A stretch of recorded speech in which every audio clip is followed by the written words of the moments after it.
കർത്താവായ യഹോവയ്ക്ക് സ്തോത്രവും സ്തുതിയും ഞാൻ അർപ്പിക്കുന്നു.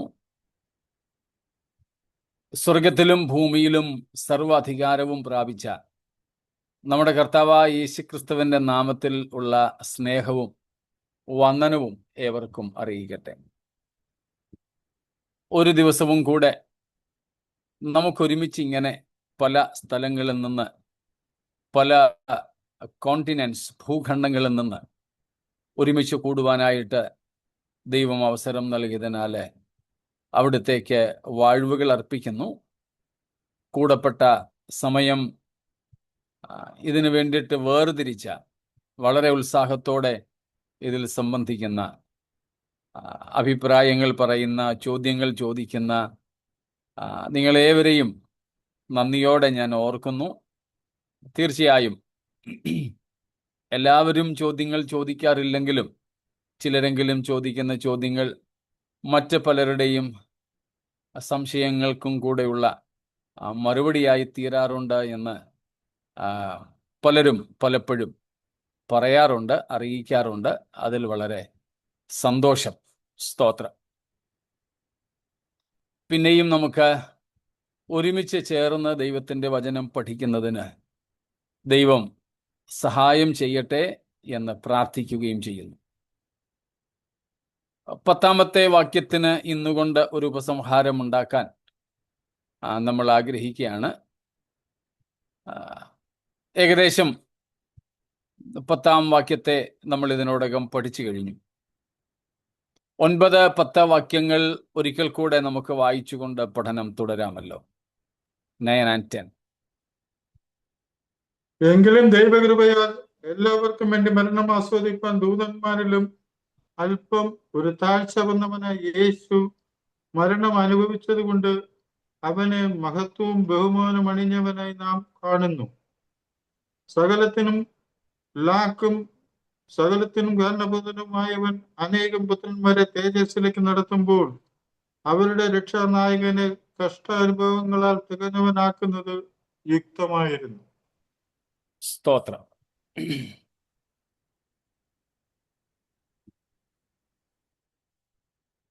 എബ്രായ ലേഖനത്തിൽ നാം കാണുന്നത് പോലെ, നാം അറിയുന്നത് പോലെ, നമ്മുടെ കർത്താവായ യേശുക്രിസ്തുവിൻ്റെ നിസ്തുലതയെക്കുറിച്ചാണ് സവിസ്തരം പറഞ്ഞിരിക്കുന്നത്.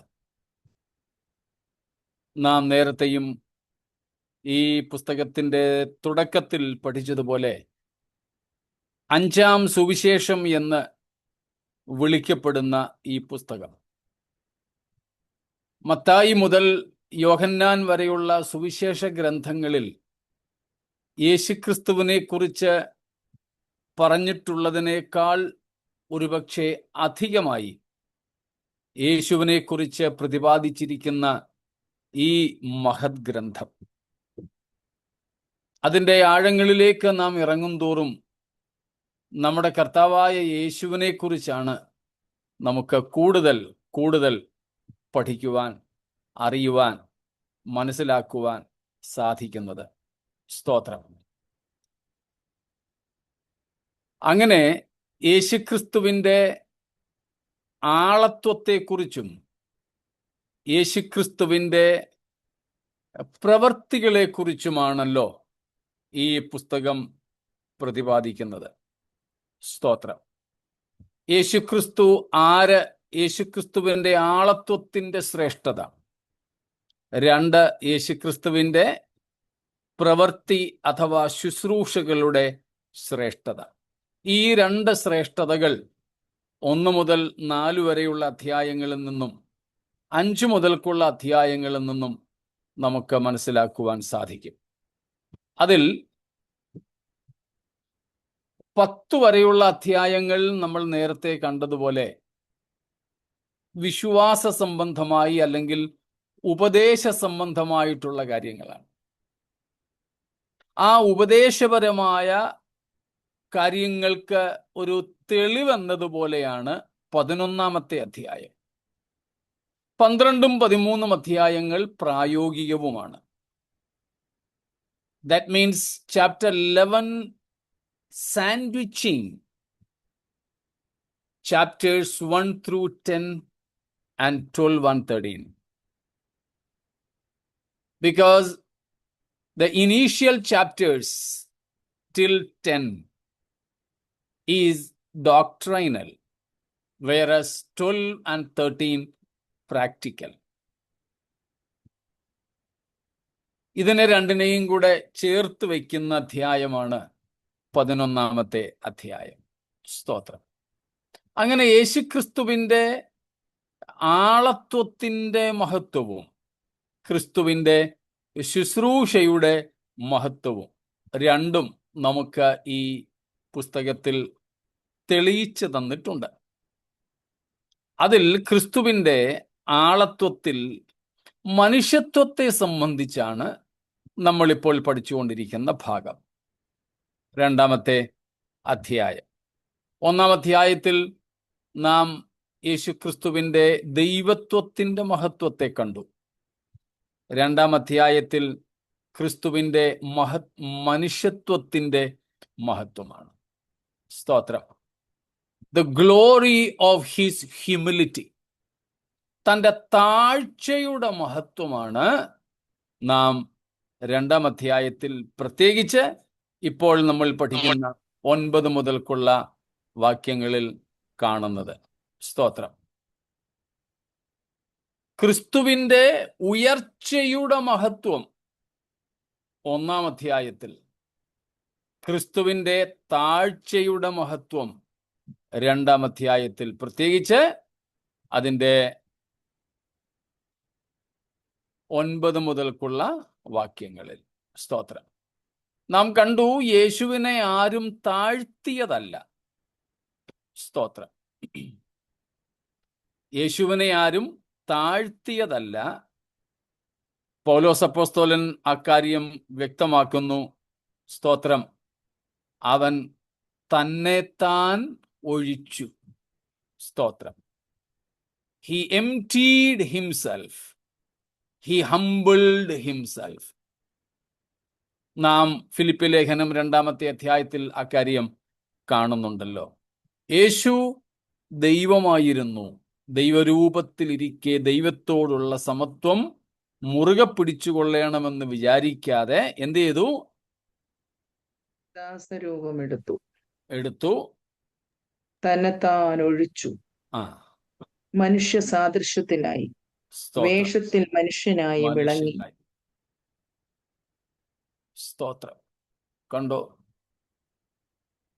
ക്രിസ്തു വിട്ടുകളഞ്ഞത് തൻ്റെ താഴ്ചയുടെ വിവിധമായ തലങ്ങളാണ് നാം അവിടെ കാണുന്നത്.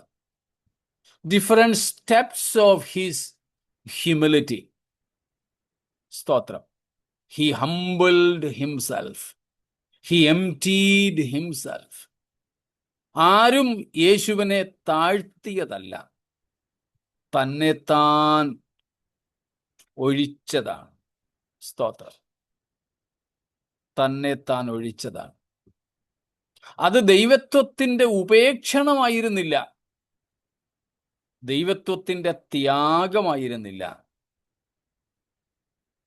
കാരണം ദൈവത്തിന് തൻ്റെ ദൈവത്വം ഉപേക്ഷിക്കാൻ പറ്റത്തില്ല. സ്തോത്രം. തൻ്റെ ദൈവത്വം ഉപേക്ഷിക്കുവാൻ ദൈവത്തിന് കഴിയില്ല.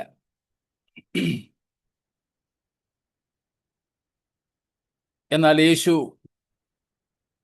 വേഷത്തിൽ മനുഷ്യനായി മനുഷ്യവേഷമെടുത്തു. സ്തോത്രം. അതിനോടൊപ്പം നാം കണ്ടു, അത് വെറും ഒരു ക്രിസ്റ്റോഫനി ആയിരുന്നില്ല, വെറും ഒരു മനുഷ്യവേഷത്തിൽ പ്രത്യക്ഷപ്പെടുകയായിരുന്നില്ല. അക്ഷരീയമായി യേശു മനുഷ്യ പിറവി കൊണ്ടു എന്നതാണ് യാഥാർത്ഥ്യം. അതുകൊണ്ടാണ് ഒരു ശിശുവായി തന്നെ യേശു ജനിച്ചത്. സ്തോത്രം.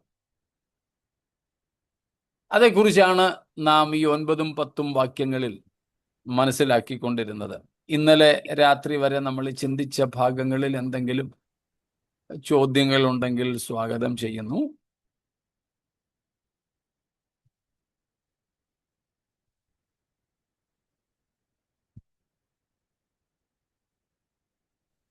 ഒന്നും ഇല്ല എന്ന് കരുതട്ടോ.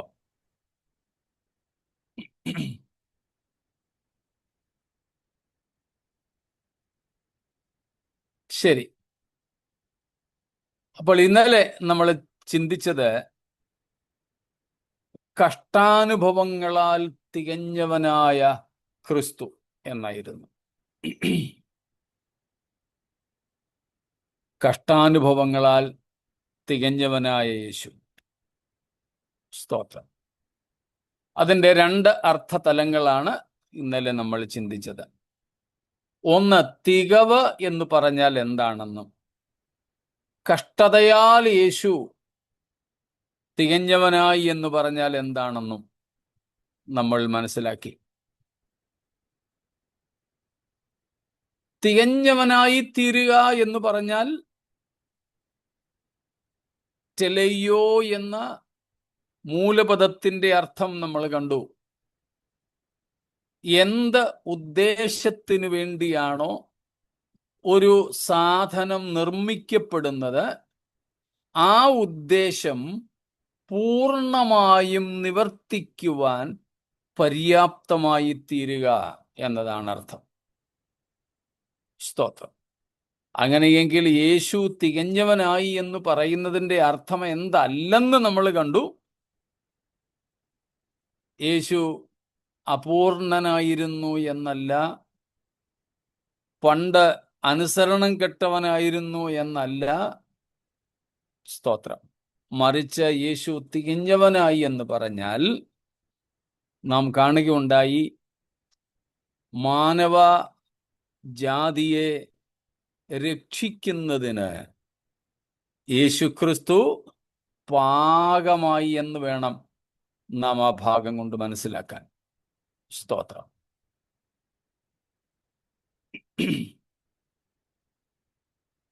നമ്മുടെ നാട്ടിൽ കേരളമെന്നാണല്ലോ പേര്. അർത്ഥം നമുക്കൊക്കെ അറിയാം. കേരയുടെ നാട്. കേര എന്ന് പറഞ്ഞാൽ തെങ്ങ്.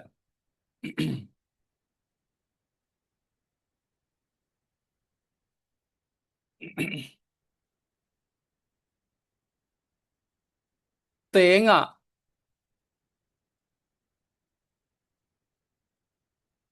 അത് കുലച്ചു വരുന്ന സമയം തൊട്ട്, അതിൻ്റെ ആ കൊല വരുന്ന സമയം തൊട്ട്, അതിൻ്റെ ആ ഫ്ലവർ വരുന്ന സമയം തൊട്ട് അത് പലതിനു വേണ്ടിയിട്ട് ഉപയോഗിക്കാറുണ്ട്.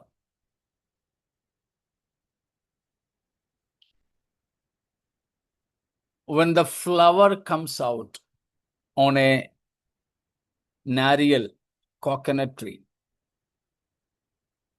it can be used for different purposes and in different states. എനിക്ക് ഓർമ്മയുണ്ട്, വീട്ടില് എൻ്റെ പെങ്ങന്മാരൊക്കെ പ്രസവിച്ച് കിടക്കുന്ന സമയത്ത്, അന്നൊക്കെ അമ്മച്ചിയും വല്യമ്മച്ചിയൊക്കെ ഉള്ള സമയമാണ്, ഈ തെങ്ങിൻ്റെ കൂമ്പെടുത്ത് എന്തോ ഒരാഹാരം ഉണ്ടാക്കും, ഈ പ്രസവിച്ച് കിടക്കുന്നവർക്ക് കൊടുക്കും. പിന്നെ കൊതി കിട്ടാതിരിക്കാൻ ഞങ്ങൾ പിള്ളേരെയൊക്കെ വിളിച്ച് ഇച്ചിരിച്ചേ തരും. പിന്നെ ഞങ്ങളെ കാണിക്കത്തൊന്നുമില്ല. പൂക്കലാതി രസായനം. ആ, അമേരിക്കയിലാണേലും സോണിമൃതൻ ഓർമ്മയുണ്ട്. 5 പെങ്ങന്മാരല്ലേ? Okay, good good. എന്താ പൂക്കിലാതി രസായോ? തെങ്ങൻ പൂക്കലാതി രസായനം. ഓക്കെ, തെങ്ങിൻ പൂക്കിലാതി രസായം. അപ്പം അതുണ്ടാക്കുന്ന അമ്മച്ചിക്ക് ഈ തെങ്ങിൻ്റെ കൂമ്പ് വളരെ ഇളയതായിരിക്കണം.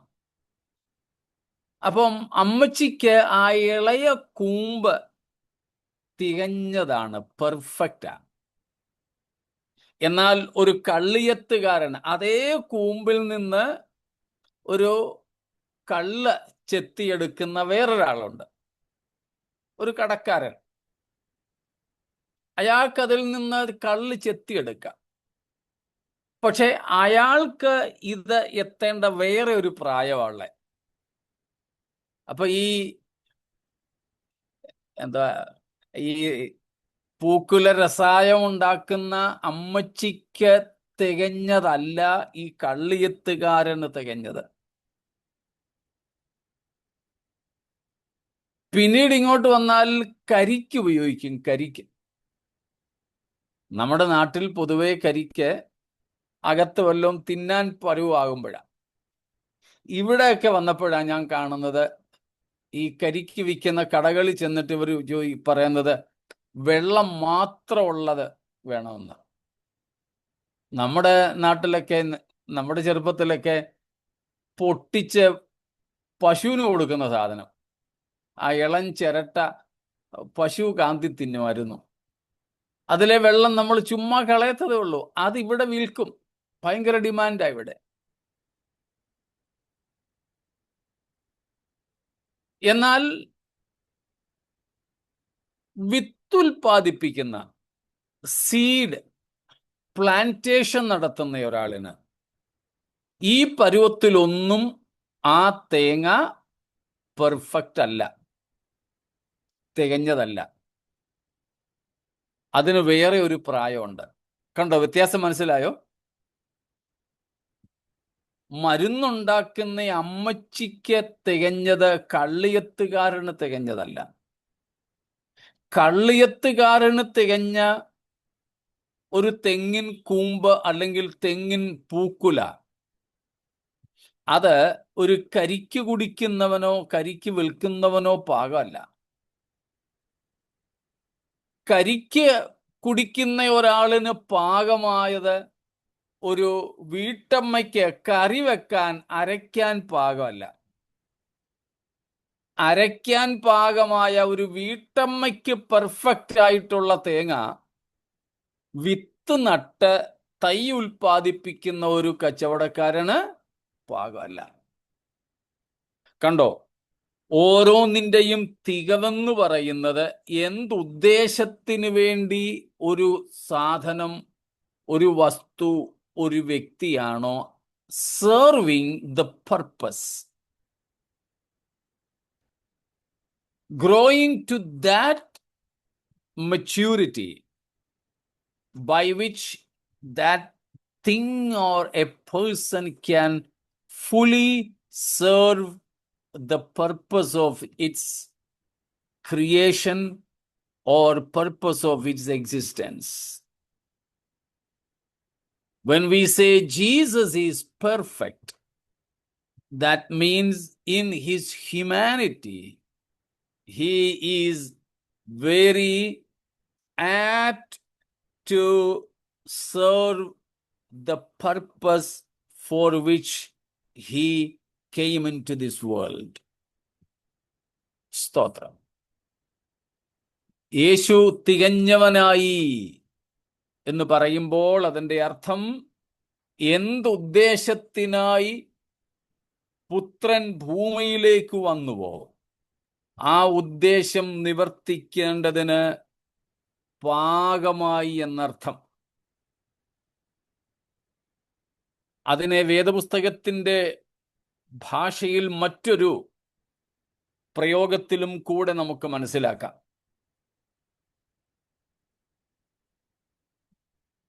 മനസ്സിലാവുന്നുണ്ടോ ഏതാണെന്ന് ആ പ്രയോഗം? കാലസമ്പൂർണത. കാലം തികഞ്ഞപ്പോൾ. ലൂക്കോസ് 4-ാം അധ്യായത്തിൽ ആണല്ലോ യേശുക്രിസ്തുവിന്റെ പരസ്യ ശുശ്രൂഷ തുടങ്ങുന്നത്. പള്ളിയിൽ പോയി യെശയ്യാവ് 61-ാം അധ്യായം, അന്ന് അധ്യായം ഒന്നുമില്ല, ഇന്ന് 61-ാമത്തെ അധ്യായം യേശു വായിച്ചിട്ട് അതിനെ വ്യാഖ്യാനിച്ചു. ലൂക്കോസ് നമുക്ക് തരുന്ന ആദ്യത്തെ പരസ്യ ശുശ്രൂഷയാണ് യേശുവിൻ്റെ. യോഹന്നാൻ അത്ഭുതത്തെക്കുറിച്ചാണ് പറയുന്നത്. പക്ഷേ പ്രസംഗമൊക്കെ കേട്ടു. പക്ഷെ ആദ്യ പ്രസംഗത്തിൽ തന്നെ യേശുവിനെ എറിയാൻ ആൾക്കാർ കല്ലെടുത്തു. മലമുകളിൽ നിന്നും യേശുവിനെ തള്ളിയിട്ടു കൊല്ലാൻ അവർ ആഗ്രഹിച്ചു. പക്ഷെ അതിൽ പലയിടത്തും വേദപുസ്തകം പറയുന്നു, യേശുവിൻ്റെ നാഴിക വന്നിട്ടില്ലായികയാൽ അവൻ അവരുടെ നടുവിലൂടെ കടന്നുപോയി. സ്തോത്രം. യോഹന്നാൻ 2-ാമത്തെ അധ്യായത്തിലും കാനാവിലെ കല്യാണ വീട്ടിൽ സ്വന്തം അമ്മയായ മറിയ വന്ന് കാര്യം പറയുമ്പോൾ പറയുന്നുണ്ട്, എൻ്റെ നാഴിക ഇതുവരെ വന്നിട്ടില്ല. അപ്പോൾ യേശു തികഞ്ഞവനായി എന്ന് പറയുന്നത് പോലെ തന്നെയുള്ള ഒരു പ്രയോഗമാണ് കാലസമ്പൂർണത, യേശുവിൻ്റെ നാഴിക വരിക എന്നൊക്കെ. സ്തോത്രം. അപ്പോൾ ആ പെർഫെക്റ്റ് ടൈമിംഗ് എന്നൊക്കെ നമ്മൾ പറയും. ആ കൃത്യമായ ആ ഒരു സമയബന്ധിത പരിപാടി. അപ്പോൾ യേശു തികഞ്ഞവനായി എന്ന് വെച്ചാൽ അർത്ഥം ഇതാണ്, ഈ ഭൂമിയിൽ യേശുവിന് ചെയ്യുവാനായി ദൈവം നിയമിച്ചിരുന്ന കാര്യങ്ങളെല്ലാം യേശു ചെയ്തു. ഭൂമിയിൽ ഇനിയും ചെയ്യുവാനായിട്ടൊന്നും ബാക്കിയില്ല. താൻ ക്രൂശിക്കപ്പെടുന്നതിന് മുമ്പ് ഭൂമിയിൽ നിവർത്തിക്കേണ്ടിയിരുന്ന കാര്യങ്ങൾ ഉണ്ടായിരുന്നു. അതിനെ യേശു വിളിക്കുന്നത് പിതാവ് എന്നെ ഏൽപ്പിച്ച പ്രവർത്തികളെന്നാണ്. സ്തോത്രം. അതുകൊണ്ടാണ് ഏറ്റവും ഒടുവിൽ കർത്താവിൻ്റെ പ്രാർത്ഥനയിൽ, ഓർമ്മയുണ്ടല്ലോ കർത്താവിൻ്റെ പ്രാർത്ഥന, യോഹന്നാൻ 17-ാം അധ്യായം. ഇപ്പോഴും ഡിസൈപ്പിൾസ് പ്രാർത്ഥനയാണോ കർത്താവിൻ്റെ പ്രാർത്ഥന എന്ന് നമ്മൾ ഓർക്കുന്നത്? അല്ലായിരിക്കുമെന്ന് കരുതുന്നു. സ്തോത്രം. സ്വർഗസ്ഥനായ ഞങ്ങളുടെ പിതാവേ, അത് കർത്താവിൻ്റെ പ്രാർത്ഥന എന്നാണ് ലോകം മുഴുവനും അറിയുന്നത്. പക്ഷെ നമ്മൾ പഠിച്ചു അത് കർത്താവിൻ്റെ പ്രാർത്ഥനയല്ല, അത് ഒരു ശിഷ്യന്റെ പ്രാർത്ഥനയാണെന്ന്. That's a disciple's prayer. Lord's prayer is the prayer that the Lord himself prayed. കർത്താവ് തന്നെ പ്രാർത്ഥിച്ച പ്രാർത്ഥനയെയാണ് കർത്താവിൻ്റെ പ്രാർത്ഥനയെന്ന് നമ്മൾ വിളിക്കുന്നത്. സ്വർഗസ്ഥനായ ഞങ്ങളുടെ പിതാവേ എന്ന് തുടങ്ങുന്ന പ്രാർത്ഥന യേശു പ്രാർത്ഥിച്ച പ്രാർത്ഥനയല്ല, ശിഷ്യന്മാരെ പ്രാർത്ഥിക്കുവാൻ പഠിപ്പിച്ച പ്രാർത്ഥനയാണ്. കാരണം പ്രത്യേകിച്ച് അതിലെ 2 കാര്യങ്ങൾ, ഞങ്ങൾക്ക് ആവശ്യമുള്ള ആഹാരം ഇന്ന് ഞങ്ങൾക്ക് തരണമേ, ഞങ്ങളുടെ കടക്കാരോട് ഞങ്ങൾ ക്ഷമിച്ചിരിക്കുന്നത് പോലെ. യേശുവിന് പ്രാർത്ഥിക്കേണ്ട ആവശ്യമുണ്ടോ? എൻ്റെ കടക്കാരോട് ഞാൻ ക്ഷമിച്ചിരിക്കുന്നത് പോലെ എൻ്റെ കടങ്ങളും പാപങ്ങളും എന്നോടും ക്ഷമിക്കണമേ എന്ന് ഇല്ല. അതുകൊണ്ട് തന്നെ അത് കർത്താവിൻ്റെ പ്രാർത്ഥനയല്ല. ഓക്കെ. അപ്പോൾ കർത്താവിൻ്റെ പ്രാർത്ഥന പ്രധാനമായും നമ്മൾ കാണുന്നത് യോഹന്നാൻ 17-ലാണ്. അതുകൂടാതെ 15-ലധികം പ്രാർത്ഥനകൾ യേശുവിൻ്റേത് ചെറുതും വലുതുമായിട്ട് വേറെയുമുണ്ട്. എന്നാൽ ഏറ്റവും വലിയ യേശുക്രിസ്തുവിൻ്റെ പ്രാർത്ഥന യോഹന്നാൻ 17-ാം അധ്യായമാണ്. അതിൻ്റെ 4-ാമത്തെ വാക്യം ഒന്ന് വായിച്ചോളൂ. വേഴ്സ് 4. ഞാൻ ഭൂമിയിൽ നിന്നെ മഹത്വപ്പെടുത്തി, നീ എനിക്ക് ചെയ്യുവാൻ തന്ന പ്രവൃത്തി തികച്ചിരിക്കുന്നു. കണ്ടോ? യേശു തികഞ്ഞവനായി എന്നതിൻ്റെ അർത്ഥമാണ്, സ്തോത്രം, ഭൂമിയിൽ ഞാൻ നിന്നെ മഹത്വപ്പെടുത്തി. എനിക്ക് ചെയ്യുവാൻ പിതാവ് തന്ന പ്രവൃത്തി ഞാൻ തികച്ചുമിരിക്കുന്നു. അതുമെല്ലാം കൂടെ ചേർത്താണ് മരിക്കുന്നതിന് തൊട്ടു മുമ്പ് കർത്താവ് ക്രൂശിൽ ഉറക്കെ പ്രഖ്യാപിച്ചത്, നിവൃത്തിയായി, നിവൃത്തിയായി. ആ നിവൃത്തിയായി എന്ന ക്രൂശിലെ പ്രഖ്യാപനത്തിന് ഒത്തിരി അർത്ഥങ്ങളുണ്ട്. എന്നാൽ നമ്മൾ ഇപ്പോൾ ഇവിടെ എടുക്കുന്നത് നമ്മുടെ വിഷയത്തോടനുബന്ധിച്ച് അർത്ഥമാണ്. നിവൃത്തിയായി. സ്തോത്രം. അപ്പോൾ യേശു തികഞ്ഞവനായി എന്ന് പറയുമ്പോൾ യേശുവിൻ്റെ മനുഷ്യത്വത്തിൽ താൻ സഹിക്കേണ്ടിയിരുന്നതെല്ലാം ഒന്നും കുറയാതെ സഹിച്ചു. 2, താൻ ചെയ്യേണ്ടിയിരുന്നതെല്ലാം ഒട്ടും മാറ്റിവയ്ക്കാതെ നിവർത്തിച്ചു. സ്തോത്രം. നിവർത്തിച്ചു. അപ്പോൾ യേശു എന്താകണമായിരുന്നുവോ, എങ്ങനെയാകണമായിരുന്നുവോ, എന്തൊക്കെ സഹിക്കണമായിരുന്നുവോ, എന്തൊക്കെ നിവർത്തിക്കണമായിരുന്നുവോ, അതെല്ലാം യേശു സമയബന്ധിതമായി ചെയ്തു തീർത്തു. Jesus could have been crucified even soon after the baptism. It was possible because the executing method of crucifixion was even still active. യേശുക്രിസ്തുവിൻ്റെ സ്നാന സമയത്തും ക്രൂശിച്ചു കൊല്ലുന്ന രീതി നിലനിന്നിരുന്നു. സ്നാനമേറ്റ് വെള്ളത്തിൽ നിന്നും കയറിയ ഉടൻ തന്നെ വേണമെങ്കിൽ യേശുവിനെ കുരിശിൽ തറച്ചു കൊല്ലാമായിരുന്നു. അത് സംഭവിച്ചില്ല.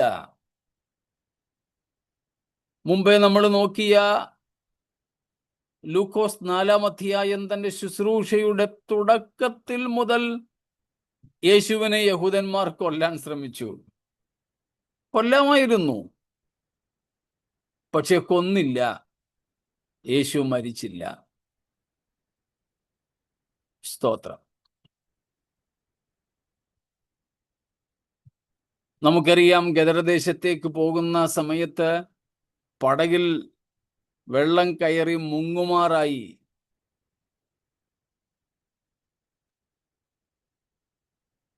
വെള്ളത്തിൽ മുക്കിക്കൊല്ലാൻ അത് മതിയായിരുന്നു. പക്ഷേ യേശു മരിച്ചില്ല.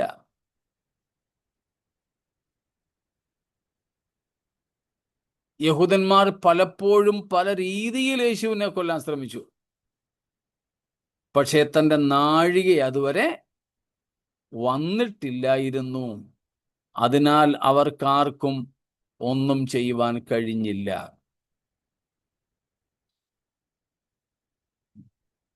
അപ്പോ സമയബന്ധിതമായി യേശുവിന് ചെയ്തു തീർക്കുവാൻ, ആയിത്തീരുവാൻ പിതാവ് ചില കാര്യങ്ങൾ നിയമിച്ചിരുന്നു. The Father had ordained many things for Jesus Christ to accomplish on this earth. And Jesus perfectly finished them. Perfectly finished them. Perfect in ratio with time, perfect in ratio with people, perfect in line with the things he had to carry out. Perfect. അപ്പോൾ യേശുക്രിസ്തു കഷ്ടാനുഭവങ്ങളാൽ തികഞ്ഞവനായി എന്ന ആ പദത്തിന്റെ അർത്ഥം നമുക്ക് മനസ്സിലായി കാണുമല്ലോ. കഷ്ടാനുഭവങ്ങളാൽ എന്നുള്ളതിനെ കുറിച്ചും നമ്മൾ പഠിക്കുകയുണ്ടായി. ഇതുവരെ ഉള്ളതിൽ എന്തെങ്കിലും ചോദ്യങ്ങളുണ്ടോ?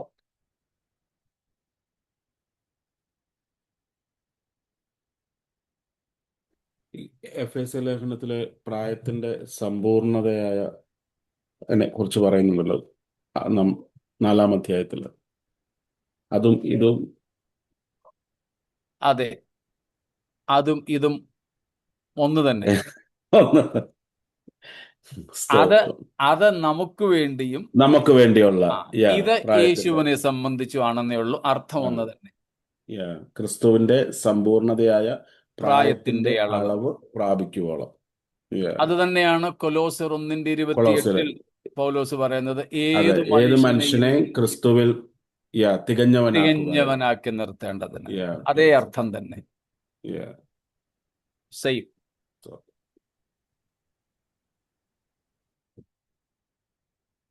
Thank you pastor. ഓക്കെ.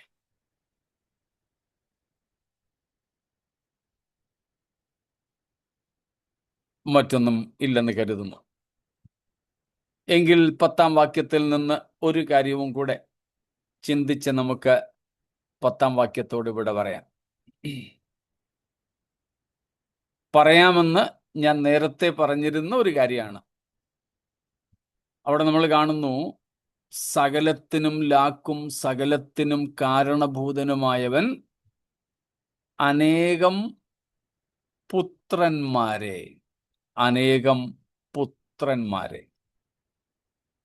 സ്തോത്രം. നമ്മൾ ഗിരിപ്രഭാഷണം പഠിച്ച സമയത്തും പഠിച്ച കാര്യമാണ്. മക്കൾ, പുത്രന്മാർ എന്നിങ്ങനെ 2 പ്രയോഗങ്ങൾ നമുക്ക് വേണ്ടി പുതിയ നിയമം നടത്തുന്നുണ്ട് എന്ന്. സ്തോത്രം.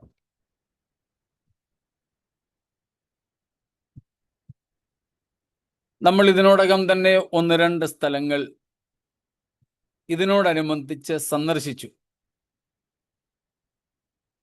റോമാലേഖനം 8-ാമത്തെ അധ്യായത്തിൽ നിന്നും നമ്മൾ കണ്ടു, സൃഷ്ടി ആരുടെ വെളിപ്പാടിനെ ആകാംക്ഷയോടെ കാത്തിരിക്കുന്നു? ദൈവപുത്രന്മാരുടെ. ലൂക്കോസ് 6:35 വാക്യവും കൂടെ ഒന്ന് വായിച്ചോളൂ. ലൂക്ക് 6:35. നിങ്ങളോ ശത്രുക്കളെ സ്നേഹിപ്പീൻ, അവർക്ക് നന്മ ചെയ്യുവിൻ. അത് തന്നെയല്ലേ? സംശയിക്കാതെ വായിച്ചോ. ഒന്നും പകരം ഇച്ഛിക്കാതെ കടം കൊടുപ്പീൻ, എന്നാൽ നിങ്ങളുടെ പ്രതിഫലം വളരെയാകും. നിങ്ങൾ അത്യുന്നതന്റെ മക്കൾ ആകും. നിങ്ങൾ അത്യുന്നതന്റെ മക്കളാകും. ഇംഗ്ലീഷിലെ വാക്യം ഒന്ന് വായിച്ചാട്ടെ. നമ്മൾ നേരത്തെ ചിന്തിച്ചിട്ടുള്ളതാണ് ആ വാക്യം, ഗിരിപ്രഭാഷണത്തോട് ചേർത്ത്.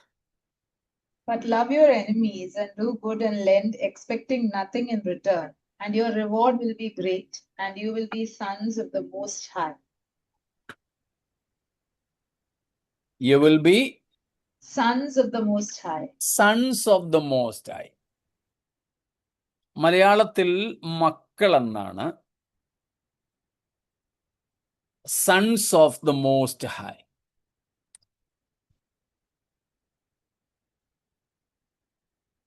സ്തോത്രം. മക്കളെന്നും പുത്രന്മാരെന്നും മൂലഭാഷയിൽ 2 പ്രത്യേക പദങ്ങളുടെ പ്രയോഗങ്ങളുണ്ട്.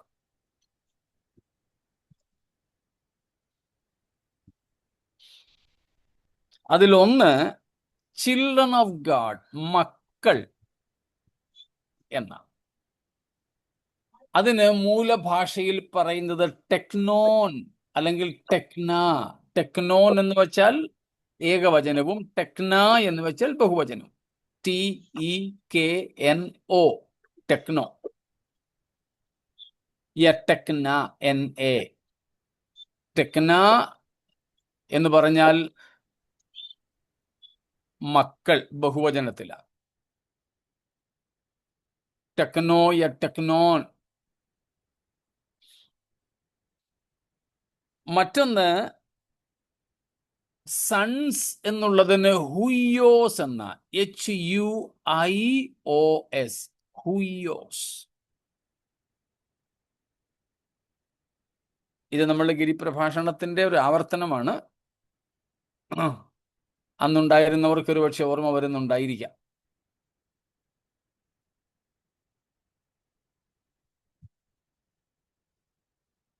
ടെക്നോൻ, ചിൽഡ്രൻ. അത് കൂടുതലും മക്കൾ, നമ്മൾ കുഞ്ഞുങ്ങളെ എന്നൊക്കെ വാത്സല്യത്തോടെ വിളിക്കത്തില്ലേ? നാം രക്ഷിക്കപ്പെടുന്നതിലൂടെ ദൈവത്തിൻ്റെ സ്നേഹപാത്രങ്ങളായി തീരുന്ന ഒരവസ്ഥയാണ്. സ്നേഹപാത്രങ്ങളായി തീരുന്ന ഒരവസ്ഥ. സ്തോത്രം. വീണ്ടും ജനനത്താൽ ദൈവത്തിൻ്റെ ഭവനത്തിലേക്ക് ദത്തെടുക്കപ്പെടുന്ന ഒരവസ്ഥയാണ്. The joyous relationship with God as adopted children. Adopted children. That is children, മക്കൾ. അവിടെ ആ ബന്ധമാണ് വരുന്നത്. Their relationship is more taken into account. Relationship. Once we were enemies, but now adopted into God's family, and therefore we can address God as our Father. That was what Christ taught us even in prayer. Our Father in heaven. Our Father. വീണ്ടും ജനനത്താൽ ദൈവത്തിൻ്റെ ഭവനത്തിലേക്ക് നാം ദത്തുപുത്രന്മാരായിത്തീരുന്ന ഒരു ബന്ധം, പുതിയ ബന്ധത്തെ കുറിക്കുന്നതാണ് മക്കൾ. എന്നാൽ പുത്രന്മാർ, ഹുയോസ്, സൺസ്, അവിടെ അഫക്ഷനേറ്റ് റിലേഷൻഷിപ്പ് അല്ല വരുന്നത്. ആ വത്സലമായ ബന്ധത്തെ അല്ല അവിടെ പുത്രന്മാർ എന്നതിനാൽ കാണിക്കുന്നത്. But the stature, the very maturity of these children, by which these children are now matured enough to be identical with the Father. Got the difference?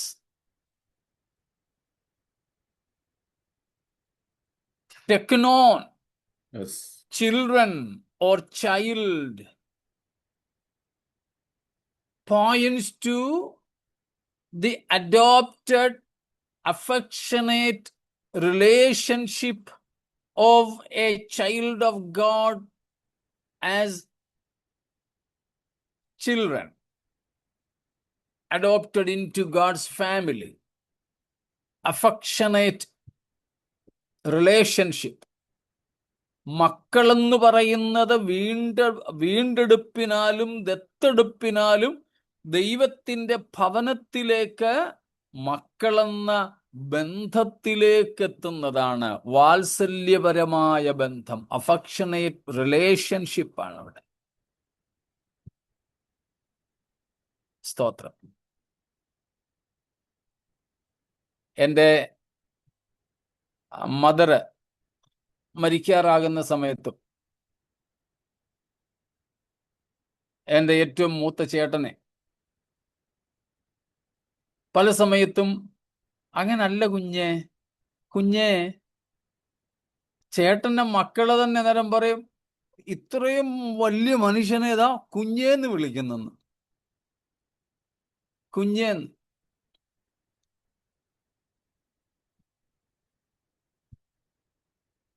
അന്നേരം പറയും, ചേട്ടന്റെ മക്കളോട് തന്നെ അമ്മച്ചി പറഞ്ഞിട്ടുണ്ട്, എന്താടി അതിന്, എത്ര വളർന്നാലും അവനെന്റെ കുഞ്ഞാ. ആ റിലേഷൻഷിപ്പാണ് അവിടെ. ആ റിലേഷൻഷിപ്പിൽ ഒരു അഫെക്ഷൻ ഉണ്ട്, ഒരു വാത്സല്യമായ ബന്ധം. വാത്സല്യമായ ബന്ധം. അവിടെ വലിപ്പവും പ്രായവും ഒന്നും അല്ല നോക്കുന്നത്, ആ ബന്ധം, ആ സ്നേഹബന്ധമാ. കുഞ്ഞേ. ഏതാണ്ട് അതേപോലെ തന്നെയാണ് ചിൽഡ്രൻ ഓഫ് ഗോഡ്, ദൈവത്തിന്റെ മക്കൾ എന്ന് പറയുന്നത്. അതുകൊണ്ടാണ് യോഹന്നാൻ പറഞ്ഞത്, കാൺമീൻ, നാം ദൈവമക്കൾ എന്ന് വിളിക്കപ്പെടുവാൻ പിതാവ് നമുക്ക് എത്ര വലിയ സ്നേഹം നൽകിയിരിക്കുന്നു. എന്നാൽ പുത്രന്മാരെന്ന് പറയുന്നത്, സൺസ് എന്ന് പറയുന്നത് വെറും സ്നേഹവും ബന്ധവും അല്ല അവിടുത്തെ ഊന്നൽ. പിന്നെന്തുവാ? മച്യൂരിറ്റി, തികവ്. തികവെന്ന് പറഞ്ഞാൽ, സ്തോത്രം, അപ്പനും മോനും ഇപ്പം ഒരു ചെരുപ്പ് മേടിച്ചാൽ മതി, പപ്പായുടെ ചെരുപ്പ് മോനിടാം, പപ്പായുടെ ഉടുപ്പ് മോനിടാം.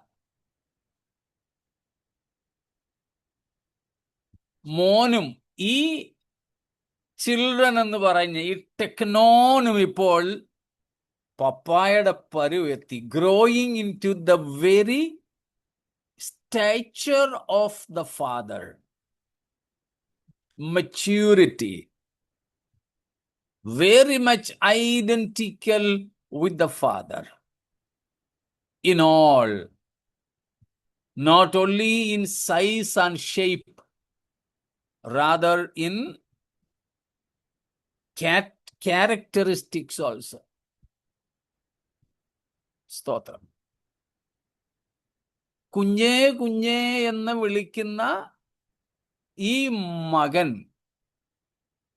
അല്ലെങ്കിൽ മകൾ ഇപ്പം അമ്മയോടൊപ്പം എത്തി.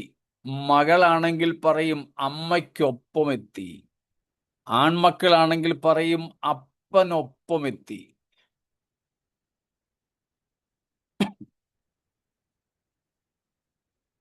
ചില വീടുകളിൽ ഫോൺ ചെയ്യുമ്പോൾ ആരാ സംസാരിക്കുന്നതെന്ന് അറിയാൻ ഒക്കത്തില്ല. അപ്പനാണോ മക്കളാണോ? ശബ്ദം ഒരുപോലെ ഇരിക്കും, ഒരേപോലെ. ഞാൻ ചിലപ്പോൾ നാട്ടിൽ ചെല്ലുമ്പോൾ ചേട്ടനെ പെങ്ങന്മാരൊക്കെ വിളിക്കുന്ന, അപ്പൊ ഞാൻ നാട്ടിൽ ചെന്നു എന്ന് ചിലപ്പോൾ അറിയത്തില്ല. ചില സമയത്ത് ഞാനാ ഫോൺ എടുക്കുന്നത്. അപ്പൊ ചേട്ടനോട് സംസാരിക്കുന്നത് പോലെ അച്ചാച്ച എന്ന് സംബോധന ചെയ്തുകൊണ്ട് എന്നോട് സംസാരിച്ചോളൂ. അല്പനേരം കഴിഞ്ഞിട്ട് ഞാൻ പറയും, ഇങ്ങനെങ്കിലും എന്നെ ഒന്ന് അച്ചാച്ച എന്ന് വിളിക്കും, കാരണം ഞാൻ ഏറ്റവും ഇളയതാ. അന്നേരം ആ പെങ്ങന്മാർക്ക് മനസ്സിലെന്ന്, അച്ചാച്ചനല്ലേ ഇത്? ശബ്ദം ഒരുപോലെ ഇരിക്കുന്നു. ചേട്ടന്റെ അനിയന്റെ ശബ്ദം തിരിച്ചറിയാൻ പറ്റുന്നില്ല. ഇപ്പോഴിവിടെ മക്കളുടെ ശബ്ദം എന്റെ ശബ്ദത്തോട് ഒരുപോലെയാണെന്ന്. അപ്പം അപ്പനോട് മക്കൾ സകലത്തിലും താതാത്മ്യപ്പെടുന്ന ഒരവസ്ഥയ്ക്ക് പറയുന്ന പേരാണ് സൺസ്, പുത്രന്മാർ. 10-ാം വാക്യം മറക്കരുത്. പിതാവായ ദൈവം അനേകം പുത്രന്മാരെ തേജസ്സിലേക്ക് നടത്തുകയാണ്. അവിടെ നമ്മെ വിളിക്കുന്ന പേര് മക്കളെന്നല്ല, പുത്രന്മാരെന്ന. എന്ന് വെച്ചാൽ എന്താ അർത്ഥം? മനസ്സിലായതൊന്ന് പറഞ്ഞേര്.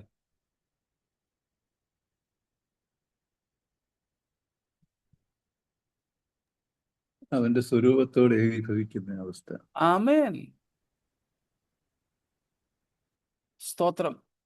ദൈവം അവിടെ നമ്മളെ മക്കൾ എന്ന വാത്സല്യത്തോടല്ല വിളിക്കുന്നത്, പകരം പുത്രന്മാരെന്നാണ്. എന്തുകൊണ്ടെന്നാൽ നമ്മൾ അവിടെ പിതാവായ ദൈവത്തോട് ഏകാത്മകത പ്രാപിക്കുന്നു, താദാത്മ്യപ്പെടുന്നു. ഏത് വിഷയത്തിലാണ് അവിടെ നമ്മൾ കർത്താവിനോട് താദാത്മ്യപ്പെടുന്നത്? തേജസ്സിന്റെ വിഷയത്തിലാണ്. 10-ാം വാക്യത്തിന്റെ അടിസ്ഥാനത്തിൽ തേജസ്സിന്റെ വിഷയത്തിൽ അനേകം പുത്രന്മാരെ തേജസ്സിലേക്ക് നടത്തുമ്പോൾ, ഇപ്പൊ പുത്രന്മാരും മക്കളും തമ്മിലുള്ള വ്യത്യാസം ഒന്ന് മനസ്സിലാക്കിയാൽ മതി. മക്കളാകുമ്പോൾ ഒരു വാത്സല്യ ബന്ധം, പുത്രനാകുമ്പോൾ അല്ലെങ്കിൽ പുത്രന്മാരാകുമ്പോൾ ആ ബന്ധവും സ്നേഹവും ഒക്കെ നിലനിൽക്കുന്നുണ്ട് കേട്ടോ, അതൊന്നും അവിടെ ഇല്ലാതായി തീരുന്നില്ല. പക്ഷേ അവിടെ അനുരൂപപ്പെടലാണ്, താദാത്മ്യപ്പെടലാണ്. സ്തോത്രം. തേജോമയനായ ദൈവത്തോട് നമ്മൾ അനുരൂപപ്പെടുന്നു. സ്തോത്രം. പാസ്റ്റർ, ഒരു സംശയം. ഈ നിങ്ങൾ ബാലശിക്ഷ സഹിച്ചാൽ ദൈവം മക്കളോട് എന്ന പോലെ നിങ്ങളോട് പെരുമാറുന്നു. ഇത് പറയുന്ന ഏത് മക്കൾ? അതായത് നമ്മുടെ മക്കൾ, വാത്സല്യ മക്കൾ. അതാണ് വെളിപ്പാട് 3-ന്റെ അവസാനത്തിൽ പറയുന്നത്, താൻ സ്നേഹിക്കുന്ന ഏതു മകനെയും ശിക്ഷിക്കുന്നു. ആ പിതൃവാത്സല്യത്താലുള്ള ബാലശിക്ഷ. നമ്മൾ മക്കളാണോ പുത്രന്മാരാണോ? മക്കൾ പുത്രന്മാരാകേണ്ടതിനാണ് മക്കളെ ഇങ്ങനെ ശിക്ഷിക്കുന്നത്. പുത്രന്മാരാവുക എന്ന് പറഞ്ഞാൽ ഇപ്പോൾ നമ്മൾ എബ്രായർ 2:10 മനസ്സിലാക്കുന്നത് ദൈവത്തിന്റെ തേജോരൂപത്തോട് അനുരൂപപ്പെടുക. എന്നാൽ ലൂക്കോസ് 6:35 മലയാളത്തിലല്ല, ഇംഗ്ലീഷിൽ സൺസ് എന്നാ കൊടുത്തേക്കുന്നേ. അവിടുത്തെ അർത്ഥം ദൈവത്തിന്റെ സ്വഭാവത്തോട് അനുരൂപപ്പെടുക എന്ന്. മക്കളെന്ന നിലയിൽ നമ്മൾ സ്നേഹത്തിന്റെ പാത്രങ്ങളാണ്. പക്ഷേ സ്നേഹപാത്രങ്ങളായതുകൊണ്ട് നമ്മൾ പിതാവിന്റെ സ്വഭാവത്തോട് അല്ലെ കർത്താവിന്റെ പ്രകൃതത്തോട് അനുരൂപപ്പെട്ടേ പറ്റൂ. അതുകൊണ്ടാണ് എബ്രായർ 12:10 പറയുന്നത്. ആ 10-ാം വാക്യം ഒന്ന് വായിച്ചേരെ, അപ്പം അതങ്ങ് വ്യക്തമാകും.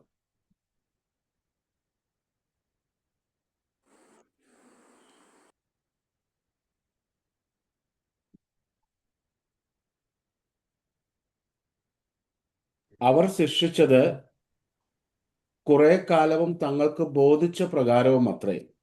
അവനോ നാം അവന്റെ വിശുദ്ധി പ്രാപിക്കേണ്ടതിന് നമ്മുടെ ഗുണത്തിനായി തന്നെ ശിക്ഷിക്കുന്നത്. കണ്ടോ? ആ ബാലശിക്ഷ മക്കളെന്നതുപോലെ നമുക്ക് തരുന്നതിൻ്റെ ഉദ്ദേശം നമ്മൾ കർത്താവിൻ്റെ സ്വഭാവമുള്ളവരായി തീരണം. അപ്പോൾ പുത്രൻ എന്ന് പറഞ്ഞാൽ അർത്ഥം അപ്പൻ്റെ സകലത്തിലും അപ്പനോളമായി തീരുക, സകലത്തിലും അപ്പനെ പോലെയായി തീരുക. മക്കളാണെങ്കിൽ ആ സ്നേഹത്തിൽ കളിച്ച് ചിരിച്ച് ലാളനപ്പെട്ടിങ്ങനെ അങ്ങ് പോയാൽ മതി. പക്ഷേ നാം വളരണം. ആ വളർച്ച എന്ന് പറയുന്നത് പുത്രത്വത്തിലേക്കുള്ള വളർച്ചയാണ്. പുത്രത്വം എന്നതുകൊണ്ട് ഇവിടെ അർത്ഥമാക്കുന്നത് പരിപക്വത, മച്യൂരിറ്റി എന്നാണ്. മച്യൂരിറ്റി, ആ ദൈവത്തിന്റെ മച്യൂരിറ്റി, ദൈവത്തിന്റെ വളർച്ചയുടെ പൂർണ്ണ അളവ് പ്രാപിക്കേണ്ടതിന് ദൈവം തൻ്റെ മക്കളെ ബാലശിക്ഷയിലൂടെ നടത്തുന്നു. അപ്പോൾ ഈ ഭൂമിയിൽ നാം ആയിരിക്കുമ്പോൾ നമ്മുടെ കർത്താവിൻ്റെ പ്രകൃതമുള്ളവരായി നാം തീരണം. അപ്പോഴാണ് നാം ദൈവത്തിൻ്റെ പുത്രന്മാരാകുന്നത്. നമുക്ക് വെറും മക്കൾ മാത്രമായാൽ പോരാ, പുത്രന്മാരാകണം. ഞങ്ങളുടെ ചർച്ചിലെ കഴിഞ്ഞ ഞായറാഴ്ച ഒരു വീട് സന്ദർശിക്കുവാനായിട്ട് ഞങ്ങൾ പോയി. അവിടെ 2 കൊച്ചു കുട്ടികളുണ്ട്. ഞങ്ങൾ ചെന്നത് മുതൽ 2 പേരും, മൂത്തത് പെണ്ണും ഇളയതാണും, വാതോരാതെ സംസാരിക്കുക. അപ്പൊ ഈ ഞായറാഴ്ച ചെന്നപ്പോൾ സംസാരിച്ചതൊക്കെ മൂത്ത കുട്ടി, പെൺകുട്ടി പറയുക, ഞാൻ വലുതാവുമ്പോൾ ഞാൻ ഇവിടെ ആഹാരമൊക്കെ ഉണ്ടാക്കും. ഇപ്പൊ ആങ്ങള ഇളയാള് അവൻ ഓഫീസിൽ പോകും. ഇങ്ങനെ ഒത്തിരി കാര്യങ്ങളൊക്കെ പറഞ്ഞപ്പോ ഞാൻ ചോദിച്ചു, അപ്പം മോള് വളരുമല്ലേ? വളരും. ആരെപ്പോലെ ആകണം? ആരുടെ അത്രയും വളരണം?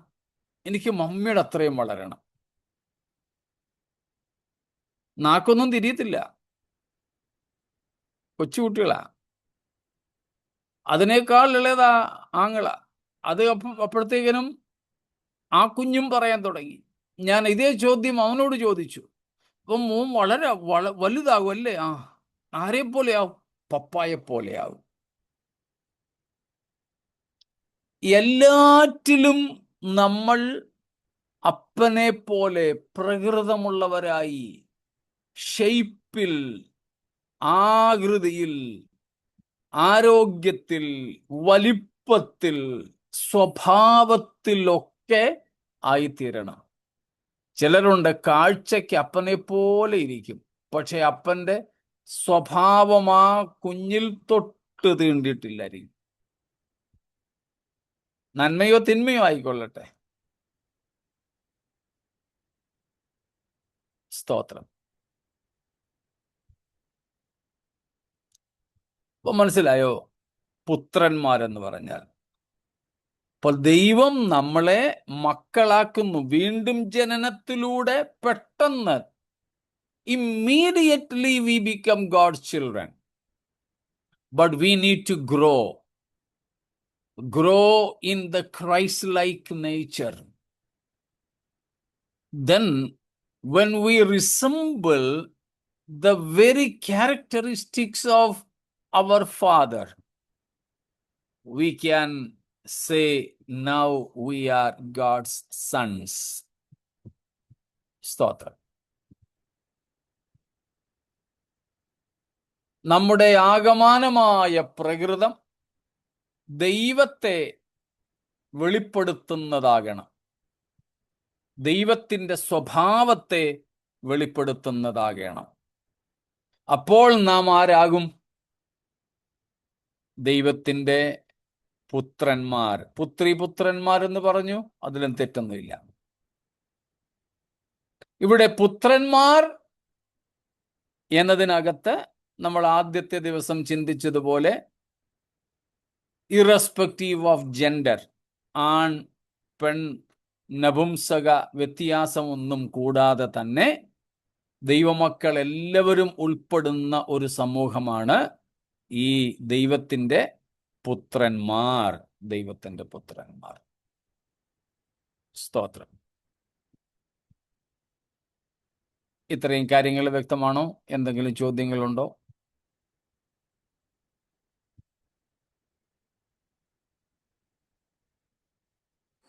പാസ്റ്റർ, പിതാവ് യേശുവിനെ കുറിച്ച് സാക്ഷ്യം പറയുമ്പോൾ ഇവൻ എൻ്റെ പ്രിയ പുത്രൻ എന്ന് പറയുമ്പോൾ ആ മെച്യൂരിറ്റി അല്ലേ?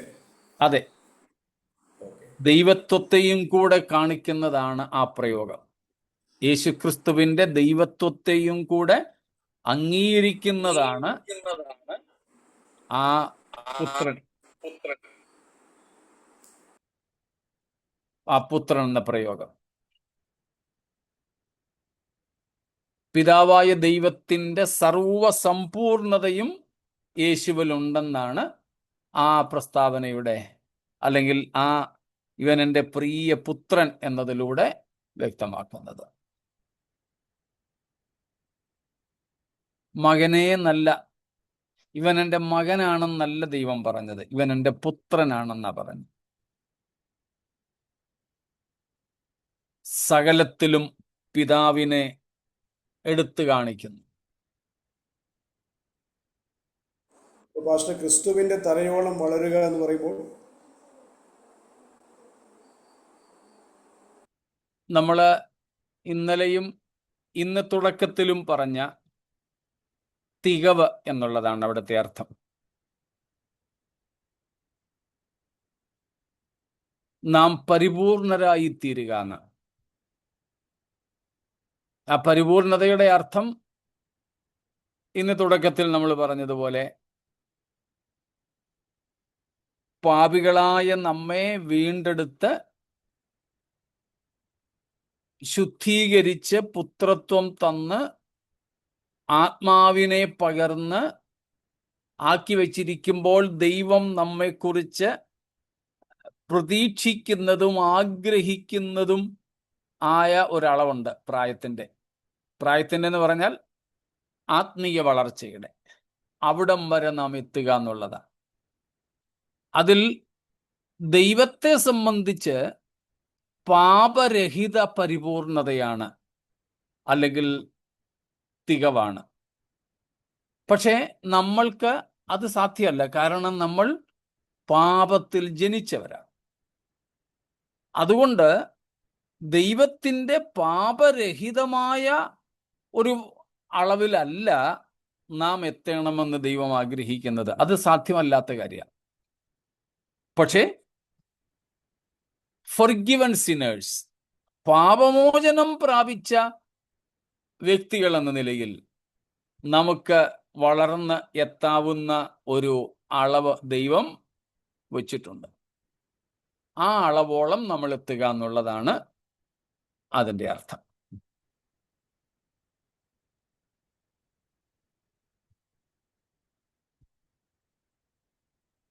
സ്തോത്രം. എഫേസ്യ ലേഖനത്തിലും പറയുന്നുണ്ടല്ലോ, ദൈവത്തിന്റെ നിറവോളം. അതെ, പൗലോസ് തൻ്റെ ലേഖനങ്ങളിലെല്ലാം, പ്രത്യേകിച്ച് എഫേസ്യ കൊലോസ്യ ലേഖനങ്ങളിൽ ആവർത്തിച്ചു പറയുന്ന ഒരു പ്രയോഗമാണ്.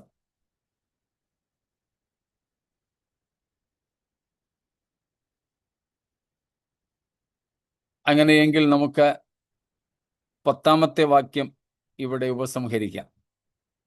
സ്തോത്രം. 9-10 വാക്യങ്ങളിൽ യേശുക്രിസ്തുവിലൂടെ നമുക്ക് ലഭിക്കുന്ന